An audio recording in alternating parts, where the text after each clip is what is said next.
नमस्कार, स्वागत है बिहार समाचार में। आइए देखते हैं बिहार की 10 फटाफट बड़ी खबरों को। प्रधानमंत्री नरेंद्र मोदी ने किया ऐलान, गरीबों के लिए मुफ्त राशन योजना अगले 5 साल जारी रहेगी। प्रधानमंत्री नरेंद्र मोदी ने ऐलान किया है कि गरीबों के लिए मुफ्त राशन योजना अगले 5 साल तक जारी रहेगी। 80 करोड़ गरीब और जरूरतमंद लोगों को मुफ्त मोटा अनाज मिलता रहेगा। 5 राज्यों में होने वाले चुनाव से पहले पीएम मोदी ने इसकी घोषणा की है। गौरतलब है कि अगले साल लोकसभा के चुनाव भी होने वाले हैं। उम्मीद की जा रही है कि केंद्र के इस फैसले से बीजेपी को राजनीतिक तौर पर लाभ होगा। शिक्षा विभाग ने की कार्रवाई, 69 प्राचार्यों के वेतन पर रोक का आदेश जारी। बिहार में शिक्षा विभाग की कार्रवाई लगातार जारी है। स्कूल से गायब पाए गए कई शिक्षकों के वेतन काटने की कार्रवाई की जा चुकी है। विभाग के अपर मुख्य सचिव के पाठक लगातार एक्टिव है। अब स्कूलों के प्रधानाचार्यों के खिलाफ लापरवाही बरतने पर कार्रवाई की गई है। बता दें कि राज्य में 69 अंगीभूत महाविद्यालयों के प्रधानाचार्यों और प्रभारी प्रधानाचार्यों के 1 नवंबर से वेतन पर रोक लगा दी गई है। इस संबंध में शिक्षा विभाग की उच्च शिक्षा निदेशक रेखा कुमारी ने सभी विश्वविद्यालयों के कुलसचिव को 1 नवंबर 2023 से वेतन रोकने का निर्देश दिया है। भूमिहारों को साधने में लगे तेजस्वी यादव बोले, विधान परिषद की तरह देंगे लोकसभा व विधानसभा चुनावों में भी टिकट। लालू प्रसाद यादव की पार्टी राष्ट्रीय जनता दल लोकसभा चुनाव से पहले भूमिहार समाज को साधने में लग गई है। बिहार के डिप्टी सीएम तेजस्वी यादव ने भूमिहार समाज को आरजेडी के साथ रहने की अपील की है। उन्होंने भूमिहार समाज के लोगों से कहा कि पिछले चुनाव में पार्टी ने आपको उम्मीदवार बनाया। प्रदेश के उप मुख्यमंत्री तेजस्वी यादव ने 2 टूक कहा कि हमने शुरुआत कर दी है, अब आप भी कदम बढ़ाइए। टिकट वितरण में कोई भेदभाव नहीं करेंगे। तेजस्वी यादव ने साफ कर दिया है कि आगामी चुनावों में टिकट बंटवारे के दौरान आरजेडी भूमिहारों पर भी फोकस करेगी। केंद्र ने शुरू की 25 रुपए किलो पर प्याज की बिक्री। चुनाव के मौसम में आसमान छू रही प्याज की दरों के मद्देनजर केंद्रीय उपभोक्ता मामलात मंत्रालय ने विभिन्न सरकारी एजेंसियों के जरिए सस्ती दर पर प्याज की बिक्री शुरू करवाई है। देश के विभिन्न राज्यों व शहरों में रिटेल पॉइंट व मोबाइल वैन के जरिए प्याज 25 रुपए प्रति किलो के भाव से बेचा जा रहा है। एनसीसीएफ, नाफेड, केंद्रीय भंडार और राज्यों की सहकारी समितियों की खुदरा दुकानों मोबाइल वैन के जरिए यह बिक्री हो रही है। भारत ने साउथ अफ्रीका को 243 रनों से हराया। भारत ने साउथ अफ्रीका को 243 रनों से हरा दिया है। 327 रनों के लक्ष्य का पीछा करने उतरी अफ्रीकी टीम 83 रनों पर ऑल आउट हो गई। जडेजा ने सबसे ज्यादा 5 विकेट झटके।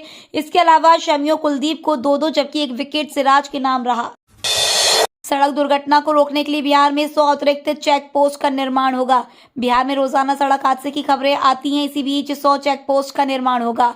सड़क दुर्घटना को रोकने के लिए परिवहन विभाग अलर्ट मोड में है। जानकारी के अनुसार बिहार में सबसे ज्यादा सड़क हादसे NH 2, 28, 30, 31 और 57 पर होते हैं। इन सड़कों पर वाहनों की रफ्तार को नियंत्रित करने के लिए इंटरसेप्टर व्हीकल को गश्ती के लिए लगाया गया है। इन गाड़ियों में कैमरे और स्पीडी रडार गन होते हैं जो वहां से गुजरने वाली गाड़ियों की रफ्तार को माप लेते हैं। ब्लैक स्पॉट को ठीक करने के लिए NHAI काम कर रहा है।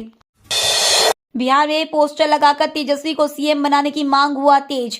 एक और केंद्रीय गृह मंत्री अमित शाह के बिहार दौरे से नीतीश कुमार राजनीतिक प्रेशर में। दूसरी ओर उनकी महागठबंधन सरकार की सबसे बड़ी सहयोगी पार्टी राजद के नेताओं ने टेंशन बढ़ने वाले काम कर दिया है। लालू यादव के छोटे लाल तेजस्वी को डिप्टी सीएम से मुख्यमंत्री बनाने की मांग फिर से तेज हो गई है। बहाना डिप्टी सीएम के जन्मदिन का है। 9 नवंबर को तेजस्वी यादव का जन्मदिन है। वह 34 साल के होने जा रहे हैं। इस अवसर पर राज्य भर से उनके चाहने वालों ने शुभकामना संदेश देना शुरू कर दिया है। भारत बांग्लादेश सीमा पर अब अपराध को रोकेंगी मधुमक्खियां। सीमा सुरक्षा बल भारत बांग्लादेश सीमा पर मवेशियों की तस्करी सहित अन्य अपराधों को रोकने के लिए एक अनूठा प्रयोग कर रहा है, जिसके तहत वह मधुमक्खियों के छत्ते लगा रहा है। बीएसएफ की इस पहल से स्थानीय लोगों को रोजगार के अवसर भी उपलब्ध होंगे। मंत्रालय ने सीमा सुरक्षा बल को मधुमक्खी के छत्ते और मिश्र धातु से बने स्मार्ट बाड़ पर उन्हें ठीक से लगाने के लिए आवश्यक विशेषज्ञता प्रदान की है। दिवाली से छठ तक कई ट्रेनों में नो रूम, वेटिंग लिस्ट 200 के पार।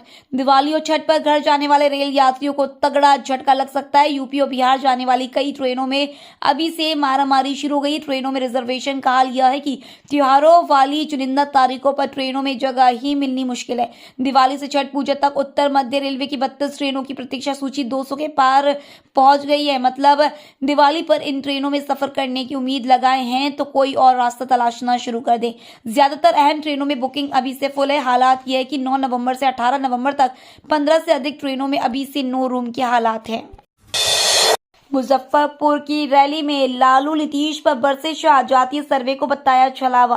केंद्रीय गृह मंत्री अमित शाह ने मुजफ्फरपुर में बड़ी जनसभा को संबोधित किया। इस दौरान शाह के निशाने पर बिहार की महागठबंधन सरकार रही। शाह ने लालू नीतीश पर जमकर हमला बोला और जातीय सर्वे को छलावा करार दिया। उन्होंने सीएम नीतीश को तेल और पानी वाली बात फिर से याद दिलाई।